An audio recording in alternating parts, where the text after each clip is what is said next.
Good morning, students. Today we are going to discuss our question answer of the first chapter, A Triumph of Surgery, from Footprints Without Feet. We will write the textual question from the textbook. The first question is, why is Mrs. Pamphlet worried about Tricky? Mrs. Pamphlet's little dog Tricky becomes very fat and it was not eating anything, therefore she got worried about him.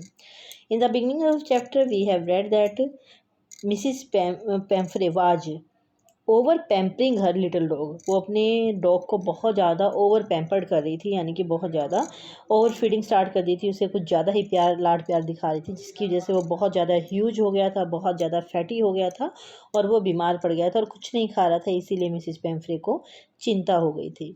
What does she do to help him? Is she wise in this? No, she is not wise in this because she started to give the little dog extra food.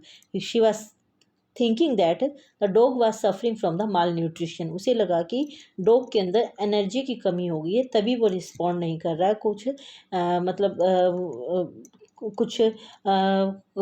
Exercise वगैरह यानी कि उसके साथ walk नहीं कर रहा है, तो इसीलिए उसे लगा कि वो माल न्यूट्रिशन से सफ़र कर रहा है। और उसने क्या किया कि ब्रेकफास्ट, लंच और डिनर के बीच में भी उसे एक्स्ट्रा फूड देना स्टार्ट कर दिया। So she is not wise in doing this. Who does I refer to in this story? I कौन है? Narrator of the story James Herriot is the I in the story. Is the narrator as rich as Tricky's mistress? क्या narrator उतना ही rich है जितना Tricky की mistress थी? No, Tricky's mistress is a rich women.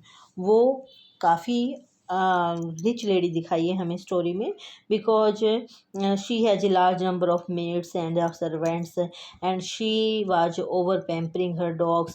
She have a lot of things for her dogs. That means the bowl for breakfast, lunch and the dinner all were different for ट्रेकी के लिए सब चीज़ें अलग अलग थी।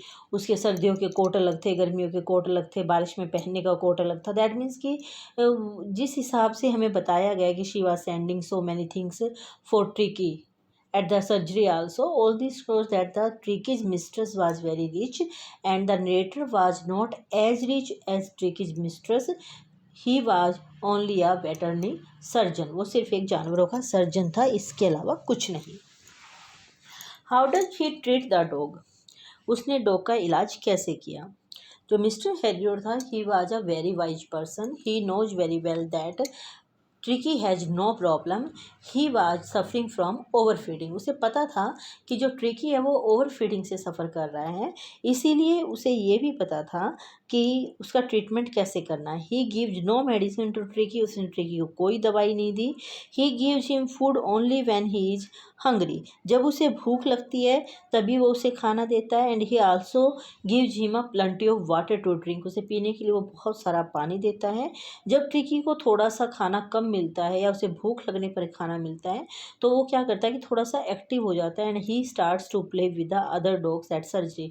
और वो दूसरे डॉग्स के साथ खेलना शुरू कर देता है, जिसकी वजह से उसे एक्सरसाइज भी मिलती है और जो डॉग ट्रिकी है वो अपने आप ठीक हो जाता है. तो मिस्टर हैरियोट ने अगर देखा जाए तो उसने कुछ भी नहीं किया था. He has acted very wisely with Tricky. Why is he tempted to keep Tricky on as a permanent guest? वो ट्रिकी को एक परमानेंट गेस्ट की तरह क्यों रखना चाहता था? In the story we have notice that Mrs Pumphrey was very fond of her pet dog. कि वो अपने पेट डॉग की बहुत ज़्यादा फॉन्ड ऑफ थी, यानी कि वो उसे बहुत प्यार करती थी. तो when the dog was taken to the surgery by Mr Herriot, she started to send eggs, extra eggs, wine and brandy, and nothing was given to Tricky. Tricky को इसमें से कुछ नहीं दिया जा रहा था. All of these things were taken by narrator and his staff. जो ये सारी चीज़ें थी वो उसका स्टाफ और जो नरेटर था वो खाते थे.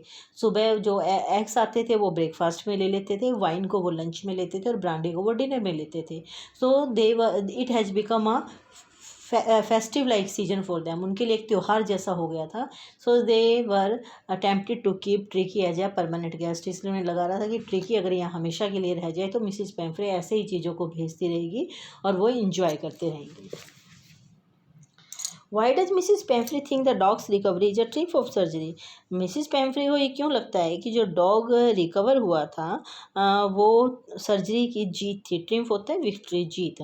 Because Mrs Pumphrey didn't know the real cause of Tricky's illness, क्योंकि उसे उसकी बीमारी का असली कारण नहीं पता था। When the dog was taken to the surgery it was very ill. जब कुत्ते को यानी कि डॉग को सर्जरी में ले जाया गया तो वो बहुत बीमार था। But when Mrs Pumphrey took back the dog to the home, जब वह उसे दोबारा से घर लेकर गई तो ही वॉज फीलिंग बेटर, तो वो काफ़ी ठीक था। तो that means he thought that Mr Herriot is a veterinary surgeon and he had done a surgery with Tricky and it is the triumph of surgery, और सर्जरी के कारण ही जो ट्रिकी है वो ठीक हो गया है। What kind of a person do you think the narrator, a veterinary surgeon, is? Would you say he is tactful as well as full of the common sense? Yes, he is tactful as well as common full of sense. उसे tact भी था और उसे समझ भी थी, क्योंकि जो नरेटर है वो जानता था कि Mrs Pumphrey would not stop to give things to eat to Tricky. वो जानता था कि जो मिसिस पेम्फ्रे हैं वो ट्रिकी को खाने के लिए चीज़ें देना बंद नहीं करेंगी। And it has become very compulsory to take the Tricky to surgery, इसलिए उन्हें लग रहा था कि ट्रिकी को सर्जरी में ले जाना बहुत ज़्यादा ज़रूरी हो गया है। और उन्होंने बहुत वाइजली इस चीज़ के लिए काम लिया था। उन्होंने क्या किया कि he takes the dog to the surgery, वो डॉग को यानी कि ट्रिकी को सर्जरी में लेकर जाते हैं। And he didn't also tell anything to Mrs Pumphrey, उन्होंने मिसिस पेम्फ्रे को कुछ बताया नहीं था। हालांकि ये कुछ हद तक ठीक था और कुछ हद तक गलत था, क्योंकि गलत इसलिए कि अगर उन्होंने मिसिस पेम्फ्रे को बताया नहीं कि what is the reason of dogs illness and how did I recover it, तो इसका मतलब कि दोबारा से मिसिस पेम्फ्रे वही सिफर करने की कोशिश करेंगी। तो लेकिन उस टाइम उनको ये लग रहा था कि ट्रिकी को ठीक करना ज़्यादा ज़रूरी है। So he takes Tricky to the surgery and he didn't give any type of the medicine, he gives him plenty of water to drink and he also gives him food only when he is hungry, जब वो भूखा होता है तभी उसे खाने के लिए देते हैं। And he also starts to play with other dogs at surgery and that means he was also that means the dog is getting the exercise also, कि उसे एक्सरसाइज भी मिल रही थी। And he gets well very soon, और इसीलिए वो बहुत जल्दी ठीक हो जाता है। Do you think Tricky was happy to go home? What do you think will happen now? Yes, Tricky was very happy to go home, क्योंकि घर जाकर ट्रिकी बहुत खुश था। When he sees his mistress he at once jumped off from the writer's arms into her lap, यानी कि जब जैसे वो अपनी मिस्ट्रेस को देखता है तो वो एकदम से मिस्टर हैरियोट के हाथों में से निकलकर उसकी गोद में जाकर बैठ जाता है। And he started to lick her face, और वो उसके चेहरे को चाटना शुरू कर देता है। Mrs Pumphrey does not know the real cause of dogs illness, उसे उसका कारण और उसका तरीका ठीक होने का नहीं पता है। So we think that Mrs. Famfrey would again start to overfeed him and the same problem can occur again and again to Tricky, क्योंकि हमें लग रहा है कि मिसिस पेम्फ्री दोबारा से वही प्रॉब्लम क्रिएट करेंगे, शायद दोबारा से ट्रिकी को के साथ वही ट्रीटमेंट करना पड़ेगा। Do you think this is a real life story episode और mere fiction? It is a mixture of both the things. It seems that it is real life episode, क्योंकि कोई अपने एनिमल को, पेट एनिमल्स को इतना over pampered कर सकता है, वो इसका इतना इसके लिए इतना अटेंटिव हो सकता है। But to send the things like eggs wine and brandy to the surgery to a large amount, it seems impossible. ये थोड़ा सा इम्पॉसिबल लगता है कि कोई कितना भी रिच क्यों ना हो लेकिन वो सर्जरी में ही वाइन ब्रांडी और एग जैसी चीज़ों को भेज सकता है। तो it seems like the fiction, ये थोड़ी इमेजिनेशन जैसा लगता है। तो इसीलिए the story is a mixture of real life episode and the fiction. So the students, you will write the question answer in your fair notebook and also learn them, and you will send the homework to me for checking. Thank you.